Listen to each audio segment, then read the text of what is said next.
여러분, 영상 시작 전에 이 숫자 하나만 기억하고 가십시오. 1조 원. 단 1분 만에 원유 선물 시장에서 사라진 돈입니다. 아직 트럼프 대통령이 아무 말도 하기 전이었습니다. 이란 외무장관의 입이 열리기 20분 전이었습니다. 세계 어느 뉴스 채널도, 블룸버그도, 로이터도 단 한 줄의 기사를 내보내기 전이었습니다. 그런데 런던 원유 선물 시장에서 단 60초 만에 7억 6천만 달러어치의 브렌트유 선물 매도 주문이 한꺼번에 터져 나왔습니다. 유가가 내려가면 이익을 보는 방향으로요. 그리고 정확히 20분 후 이란이 호르무즈 해협 전면 개방을 선언하자 국제유가는 장중 최대 11% 폭락했습니다. 누군가는 알고 있었습니다. 더 무서운 건 이게 한 번이 아니었다는 겁니다. 미국과 이란이 2주 휴전을 발표하기 직전에도 1조 4천억 원어치 원유 선물이 터져나왔습니다. 트럼프 대통령이 이란 에너지 시설 타격 연기를 발표하기 불과 15분 전에도 7,200억 원 규모의 원유 선물 매도가 포착됐습니다. 미국 금융당국은 현재 이 수상한 거래들의 주체를 추적하기 위해 주요 원물 선물 거래소에 자료 제출을 요구한 상태입니다. 그리고 오늘 다시 한번 트럼프 대통령이 대형 카드를 꺼냈습니다. 프로젝트 프리덤. 호르무즈 해협에 갇힌 2,000척의 선박과 2만 명의 선원을 구출하기 위한 군사 호송 작전입니다. 뉴스는 이것을 인도주의적 영웅서사로 포장하고 있습니다. 개미 투자자들은 지금 정신없이 방산주와 에너지주 게시판을 뒤지고 있습니다. 그런데 저는 오늘 여러분께 다른 질문을 던지려고 합니다. 지금 이 순간 스마트머니는 어디에 베팅하고 있을까요? 트럼프가 발표를 하기도 전에 이미 누군가는 이 상황의 결말을 알고 판돈을 걷어가고 있는 것 아닐까요? 그리고 그 발자국을 우리가 지금 추적할 수 있다면 어떻게 될까요? 오늘 이 영상은 프로젝트 프리덤이라는 이름으로 포장된 지정학적 체스판 위에서 기관과 내부자들이 실제로 어느 칸에 말을 놓고 있는지를 추적합니다. 중동 뉴스를 보면서 방산주부터 검색하셨다면 오늘 이 영상이 꽤 불편하실 수 있습니다. 하지만 불편한 진실이 여러분의 계좌를 지킵니다. 자, 이제 본론으로 들어가겠습니다. 오늘의 핵심 질문은 이겁니다. 스마트머니는 이 상황을 어떻게 읽고 있는가? 먼저 배경을 빠르게 정리하겠습니다. 2026년 2월 28일 미국과 이스라엘이 이란을 공습하면서 호르무즈 해협이 사실상 봉쇄됐습니다. 이란 이슬람 혁명수비대가 해협을 통과하는 선박의 통행 금지를 경고하면서 유조선 통행량은 약 70% 감소했고 150척 이상의 선박이 위험을 피해 해협 밖에서 정박했습니다. 해협 봉쇄 직후 WTI 유가는 한때 75달러에서 111달러까지 치솟았으며 2026년 4월 현재 WTI는 95달러, 브렌트유는 105달러를 돌파한 상태입니다. 이 정도는 뉴스에서도 다 나오는 이야기입니다. 여러분이 진짜 봐야 할 데이터는 따로 있습니다. 지금부터 제가 말씀드리는 3개의 장면을 머릿속에 그려보십시오. 첫 번째 장면, 지난달 23일 트럼프 대통령이 이란 에너지 시설 타격 연기를 공식 발표하기 15분 전 원유 선물 시장에서 7,200억 원 규모의 매도 주문이 터졌습니다. 유가가 떨어지면 이익을 보는 구조입니다. 발표 후 유가는 실제로 급락했고 이 거래를 한 주체는 단 15분 만에 막대한 수익을 거뒀습니다. 두 번째 장면, 지난 7일 미국과 이란 2주 휴전 발표 직전 이번엔 규모가 더 컸습니다. 1조 4천억 원어치 원유 선물 매도, 역시 발표 직전이었습니다. 세 번째 장면, 그리고 이것이 가장 노골적인 장면입니다. 이스라엘과 레바논이 휴전에 돌입했던 지난 17일 런던 현지 시간 오후 12시 24분 원유 선물 시장에서 단 1분 만에 7억 6천만 달러, 우리 돈 1조 원이 넘는 브렌트유 선물 매도 물량이 한꺼번에 쏟아졌습니다. 그리고 불과 20분 뒤 이란 외무장관이 호르무즈 해협 전면 개방을 선언했고 국제유가는 장중 최대 11% 폭락했습니다. 이 패턴을 포커판으로 비유하겠습니다. 상대방이 패를 보여주기 전에 이미 판돈을 다 쓸어가는 플레이어가 있다는 겁니다. 그것도 3판 연속으로. 이걸 실력이라고 부르는 사람은 세상에 없습니다. 미국 규제당국이 최근 2주 사이 있었던 수상한 대규모 거래의 주체를 확인하기 위해 주요 원유 선물 거래소에 자료 제출을 요구한 상태입니다. 자, 이제 역발상 지표 두 번째를 보겠습니다. 이건 훨씬 더 역설적인 데이터입니다. 현재 국내로 도입될 원유 물량은 지난해 월 평균 87% 수준이 예상됩니다. 미국과 아프리카 등에서 대체 원유를 확보하면서 수급 불안이 일정 부분 해소됐습니다.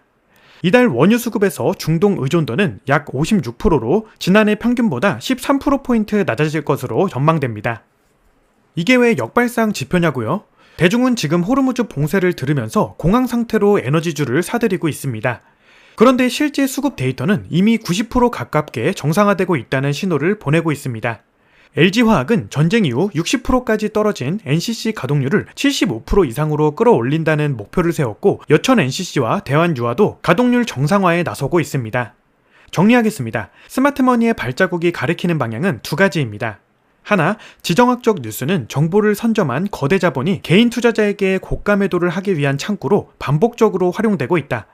둘, 실제 수급과 뉴스의 공포 온도 사이에 지금 엄청난 괴리가 벌어지고 있다. 바로 이 괴리가 비대칭적 기회입니다. 하지만 그 기회를 어떻게 잡느냐가 문제겠죠. 자, 이제 가장 중요한 부분입니다. 프로젝트 프리덤이라는 이 작전이 앞으로 어떤 연쇄 반응을 일으킬지 3단계의 도미노로 쪼개서 설명하겠습니다. 중요한 건 방향이 아닙니다. 각 도미노가 쓰러지는 순서와 그 틈에서 어떤 기회가 생기는지를 보는 겁니다. 지금부터 사냥꾼의 눈으로 보십시오. 사냥감을 쫓는 게 아니라 사냥감이 어디로 도망칠지를 미리 계산하는 겁니다. 현재 호르무즈 해협 인근에는 수백 척의 유조선과 화물선이 수개월째 발이 묶여 있습니다. 전 세계의 석유 및 액화 천연가스 물동량의 20%가 통과하는 이 해협이 차단되면서 글로벌 에너지 공급망은 마비된 상태입니다. 트럼프의 프로젝트 프리덤은 표면적으로 이 선박들을 구출하는 인도주의적 작전입니다. 그런데 여기서 핵심 변수는 딱 하나입니다. 이란이 미군의 호송선단을 막느냐, 아니면 눈을 감고 통과시키느냐. 이란 입장에서는 해협이 갇힌 선박들이 빠져나가도록 허용할 경우 해협 통제권을 완전히 미국에 넘기게 될 수 있다는 판단을 할 수 있습니다. 그런 판단에 따라 저항에 나설 경우 현재의 휴전은 붕괴 위기에 놓일 가능성을 배제할 수 없습니다. 이란 입장에서 이건 체스판의 킹을 내주는 수와 같습니다. 호르무즈 해협은 이란이 가진 거의 유일한 전략 카드입니다. 그것을 순순히 내주면 이란은 협상 테이블에서 아무것도 가진 게 없게 됩니다. 그러니 이란의 입장에서는 무조건 저항하고 싶습니다. 그런데 동시에 트럼프는 방해 시 강력 대응을 경고했습니다. 이란의 경제는 이미 바닥입니다. 전면전을 감수할 여력이 없습니다. 이란은 지금 포커판에서 패는 없는데 허세를 부려야 하는 상황에 놓여 있는 겁니다. 결과적으로 가장 가능성이 높은 시나리오는 이란이 직접 충돌은 피하되 작전 진행을 복잡하게 만드는 방식으로 저항하는 겁니다. 드론 한두 대를 날린다든지 해협 인근에서 경고성 사격을 한다든지, 이렇게 되면 작전은 진행되지만 불확실성은 여전히 남게 됩니다. 유가는 급락하지 않고 고공행진을 유지합니다. 여기서 도미노 1단계의 결론이 나옵니다. 작전이 성공해도 유가는 생각보다 안 떨어진다는 겁니다. 왜냐하면 이미 시장이 작전 성공을 절반쯤 기정사실로 반영하고 있기 때문입니다.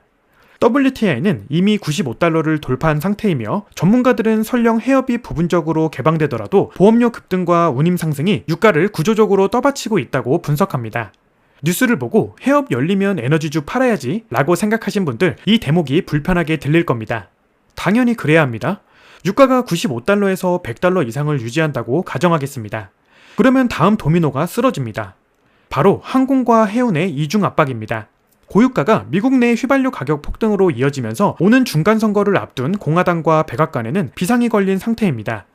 미국 내 정치 압박이 트럼프를 협상 테이블로 내몰 수 있다는 신호입니다. 미국 정치인들은 유가보다 선거에 더 민감합니다.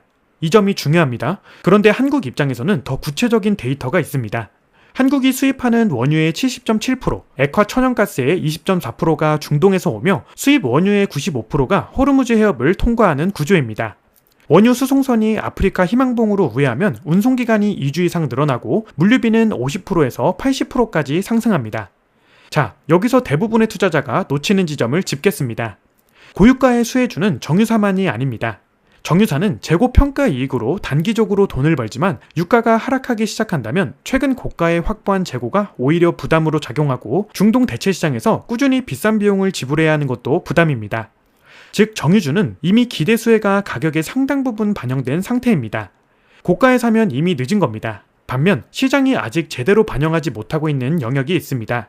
바로 방산 중에서도 해상 방산입니다. 해상 교통로 보호를 위한 주요국들의 군함 호송 작전이 시작되면서 함정 건조 능력을 갖춘 조선사와 미사일 방어 체계를 보유한 방산 기업들의 수주 모멘텀이 강화될 것입니다. 특히 한국의 K방산 기업들은 짧은 납기와 검증된 성능으로 중동 우방국들의 주목을 받고 있습니다. 이게 왜 중요하냐면 군함 수주는 한 번 계약하면 5년, 10년짜리 수입이 확정되기 때문입니다. 유가처럼 등락하는 변수가 아니라 구조적으로 장기적인 현금 흐름입니다. 주가 반영도 상대적으로 느립니다. 스마트머니가 조용히 쌓아가기 딱 좋은 구조라는 뜻입니다. 이제 세 번째 도미노입니다. 이 부분이 오늘 영상에서 가장 역발상적인 지점입니다. 호르무즈 위기가 장기화되면 누가 웃을까요? 상식적으로는 중동 산유국들이 웃어야 합니다. 그런데 실제로는 정반대가 벌어지고 있습니다. 선박들이 장기간 대기하면서 저장 공간 부족 문제가 심화되고 있습니다. 일부 산유국은 원유 저장 여력이 한계에 이르면서 생산을 줄이거나 중단하는 상황에 직면했습니다. 중동 산유국들이 원유는 뽑는데 살 수가 없습니다. 저장 탱크는 꽉 찼고 수출로는 막혔습니다. 이들은 지금 감산을 강제로 하고 있는 겁니다. 그리고 이 감산의 최대 수혜자는 어디일까요? 미국 셰일 오일입니다. 호르무즈 바깥에 있는 미국산 원유는 이 혼란에서 완전히 자유롭습니다. 중동 산유국들이 자기 발목을 스스로 잡는 사이 미국 에너지 기업들은 시장 점유율을 조용히 가져가고 있습니다. 또한 재생에너지 가속화라는 두 번째 역설이 생깁니다. 고유가가 지속될수록 에너지 자립에 대한 각국 정부의 정책 드라이브가 강해집니다. 원자력, 태양광, 해상풍력에 대한 보조금과 투자가 늘어납니다. 당장의 고통이 장기적 에너지 전환을 앞당기는 역설이 발생합니다. 이재명 대통령이 프랑스와의 정상회담에서 원자력, 해상풍력 분야의 협력을 확대하고 에너지 안보를 강화했다며 호르무즈 해협 내 안전한 해상수송로 확보를 위해 협력하겠다는 의지도 확인했다고 밝혔습니다. 지금 원자력 관련 수혜를 시장이 충분히 반영하고 있을까요? 아직입니다. 뉴스는 매일 호르무즈와 유가만 떠들지 에너지 자립 가속화라는 구조적 변화는 거의 다루지 않습니다. 그게 바로 정보의 비대칭입니다. 정리하면 도미노는 이렇게 쓰러집니다. 프로젝트 프리덤 개시, 고유가 구조적 유지, 해상 방산 수요 급증과 K방산 수혜, 그리고 에너지 자립 정책 가속화로 원전, 해상풍력, 모멘텀 형성, 뉴스가 에너지주와 방산주 전체를 뭉뚱그려 들썩이게 만드는 동안 스마트머니는 이 세 번째 도미노를 차분히 쌓아가고 있습니다. 자, 이제 냉혹한 검증의 시간입니다. 지금부터는 낙관도 비관도 없습니다. 여러분의 포트폴리오가 어떤 시나리오에서 살아남고 어떤 시나리오에서 박살나는지를 가감없이 들여다보겠습니다. 체스판으로 생각하십시오. 상대방이 어떤 수를 두든 버텨낼 수 있는 포지션을 만드는 게 목적입니다. 메인 시나리오, 확률 70%, 긴장은 지속되지만 전면전은 없다. 가장 가능성이 높은 그림입니다. 작전의 성패는 이란의 대응에 달려있다는 관측이 지배적입니다. 이란이 선박 이동을 용인할 경우 긴장은 완화될 수 있지만 반대로 이를 저지하거나 군사적 대응에 나설 경우 현재 유지 중인 휴전이 무너질 가능성도 배제할 수 없습니다. 이 메인 시나리오에서 이란은 직접 충돌은 피하되 완전한 협력도 하지 않습니다. 줄타기를 합니다. 프로젝트 프리덤은 진행되지만 속도는 느리고 불확실성은 유지됩니다. 트럼프 대통령이 미국 대표단이 이란과 매우 긍정적인 논의를 진행하고 있다고 언급하며 군사적 긴장 속에서도 협상 채널은 유지되고 있음을 강조했습니다. 이 시나리오에서 국제유가는 배럴당 85달러에서 100달러 사이의 박스권을 유지합니다. 이 구간에서 포트폴리오 생존법은 다음과 같습니다. 첫째, 정유주는 지금 당장 신규 진입이 아닙니다. 재고 평가이익이 이미 주가에 반영됐고 전쟁 후 폭증한 물류비는 2분기부터 본격적으로 부담이 시작될 가능성이 높습니다. 이미 들어가 있다면 익절 라인 관리가 필요합니다. 둘째, 해상 방산과 조선은 현재 가장 비대칭적 보상 구조를 갖고 있습니다. 하방은 이미 지정한 리스크가 꾸준히 받쳐주고 있고 상방은 수주 확대 뉴스가 터질 때마다 계단식으로 열립니다. 분할 매수로 포지션을 쌓기에 적합한 구조입니다. 셋째, 원화 약세의 해지입니다. 호르무즈 봉쇄가 지속되면 원달러 환율에 상당한 영향을 줄 수 있습니다. 고유가와 지정한 리스크가 공존하는 환경에서 달러 현금 비중을 포트폴리오의 15에서 20% 수준으로 유지하는 것이 방어막이 됩니다. 꼬리 위험 시나리오, 확률 15%이지만 발생 시 치명적, 우발적 충돌로 전면전 재개. 이게 진짜 블랙스완입니다. 확률은 낮지만 발생하면 여러분이 들고 있는 주식 계좌의 절반이 하루아침에 날아가는 시나리오입니다. 작전 수행 과정에서 이란 측과 우발적 충돌이 발생할 경우 유가는 다시 한번 걷잡을 수 없이 튈 수 있다고 블룸버그는 보도했습니다. 미군 호송선단과 이란 혁명수비대 사이에서 우발적 교전이 발생한다고 가정해봅시다. 이란이 의도하지 않았더라도 드론 한 대가 잘못 날아가 미군 함선에 부딪히면 트럼프는 즉각 군사대응을 선언합니다. 국제유가는 하루 만에 30% 이상 급등할 수 있습니다. 배럴당 130달러에서 150달러 구간이 일시적으로 열립니다. 이 시나리오에서 코스피는 어떻게 됩니까? 외국인 자금이 한국 시장에서 급격히 이탈합니다. 원달러 환율은 1,500원을 돌파합니다. 수입 물가가 폭등하면서 한국은행은 금리 인하는커녕 인상 압박을 받습니다. 유가가 배럴당 20달러 상승할 경우 한국의 연간 석유 수입 비용이 약 10조 원 증가하며 배럴당 50달러 오르면 25조 원대 증가입니다. 이 숫자가 현실이 되면 국내 소비는 꺾이고 기업 실적은 줄줄이 하향 조정됩니다. 이 꼬리 위험을 막는 방법은 딱 두 가지입니다. 포트폴리오 내 금 ETF를 5에서 10% 편입해두는 것, 그리고 원유 관련 포지션이 과도하게 집중돼 있다면 지금 분산하는 것입니다. 유가가 오를 때 수익을 챙기면서도 역방향 충격에 버틸 수 있는 구조를 만드는 겁니다. 마지막으로 대부분 투자자가 전혀 준비하지 않은 시나리오입니다. 협상이 예상보다 빠르게 타결되는 겁니다. 트럼프 대통령은 이란 측 대표단과 매우 긍정적인 논의를 진행 중이며 미국에게 좋은 결과가 있을 수 있다고 언급했습니다. 만약 이란이 핵 프로그램 동결 조건을 수락하고 해협이 전면 개방된다면 어떻게 될까요? 유가는 20-30% 급락합니다. WTI가 $70 이하로 떨어질 수 있습니다. 지금 에너지주와 방산주를 풀매수로 들고 있는 개인 투자자는 충격을 받습니다. 하지만 이 시나리오에서 수혜를 받는 업종이 있습니다. 항공주와 소비주입니다. 지금 이 시나리오에 베팅하는 포지션을 갖고 있는 개인은 거의 없습니다. 모두가 고유가 장기화를 기정사실로 받아들이고 있기 때문입니다. 바로 이 심리의 반대편에 포지션의 일부를 배치하는 것이 비대칭적 보상구조를 만드는 핵심입니다. 손실이 제한된 규모로 항공주 일부를 편입하는 것, 이것이 꼬리 위험 해지의 반대편 버전입니다. 스트레스 테스트의 결론을 한 문장으로 정리하겠습니다. 지금 시장이 70%의 확률에만 올인하고 있다면 나머지 30%를 대비하는 사람이 결국 살아남습니다. 자, 마지막입니다. 여기서부터는 여러분의 머릿속에 이미 떠오른 반론을 먼저 꺼내겠습니다. 그리고 박살내겠습니다. 방산주는 지금 올라도 더 오르지 않을까요? 늦게라도 타면 안 되나요? 이 질문을 하는 순간 여러분은 이미 스마트머니의 엑시트 창구가 될 준비를 하고 있는 겁니다. 지정학적 이슈가 뉴스 일면을 장식하는 순간 그 테마주는 이미 기관이 물량을 털기 시작한 신호라고 보는 게 맞습니다. 이건 냉소가 아니라 데이터입니다. 앞서 보셨겠지만 트럼프의 발표가 나오기 15분 전, 20분 전에 이미 1조 원 단위의 매도 물량이 터져 나왔습니다. 뉴스를 보고 움직이는 순간 여러분은 그 매도 물량을 받아주는 역할을 하고 있는 겁니다. 뉴스는 스마트머니의 입장에서 최고의 판매 도구입니다. 구매 신호가 아닙니다. 그럼 아무것도 하지 말라는 겁니까? 아닙니다. 정확히 반대입니다. 아무것도 하지 말라는 게 아니라 군중이 모이는 곳에서 빠져나와 군중이 아직 가지 않은 곳으로 먼저 가라는 겁니다. 지금 개인 투자자의 99%는 에너지주와 방산주 게시판을 보고 있습니다. 스마트머니는 그 게시판을 보지 않습니다. 그들은 앞서 말씀드린 세 번째 도미노, 즉 에너지 자립 가속화라는 구조적 변화에 수혜주를 지금 조용히 담고 있습니다. 이제 구체적인 행동 지침입니다. 타임라인과 조건을 명확하게 드리겠습니다. 내일 아침 HTS를 켜서 바로 확인할 수 있는 기준점입니다. 앞서 보셨듯 트럼프의 대일한 주요 발표 직전마다 원유 선물 시장에서 수천억에서 1조 원 단위의 대규모 매도가 반복됐습니다. 이 패턴은 앞으로도 반복될 가능성이 높습니다. 여러분이 매일 확인해야 할 것은 CME 그룹의 브렌트유 선물 거래량입니다. 일평균 거래량 대비 갑자기 3배 이상의 매도 물량이 단시간에 터져 나온다면 그것은 트럼프 행정부의 발표가 임박했다는 가장 강력한 선행 신호입니다. 이 신호가 포착되는 순간 에너지주 비중을 줄이고 현금 비중을 높이는 것이 맞습니다. 뉴스가 나오기 전에 움직여야 합니다.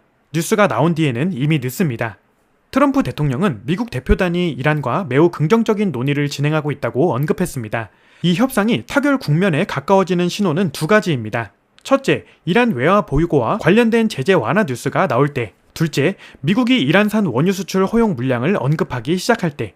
이 두 가지 신호 중 하나라도 나온다면 그 즉시 에너지주 비중을 대폭 축소하고 항공주와 내수 소비주로 빠르게 전환해야 합니다. 협상 타결 공식 발표가 나오는 순간에는 이미 늦습니다. 그 발표 전에도 누군가는 이미 1조 원을 들고 반대 방향으로 움직일 것이기 때문입니다. 지금 당장 실행해야 할 포트폴리오 행동 지침 3단계로 드립니다.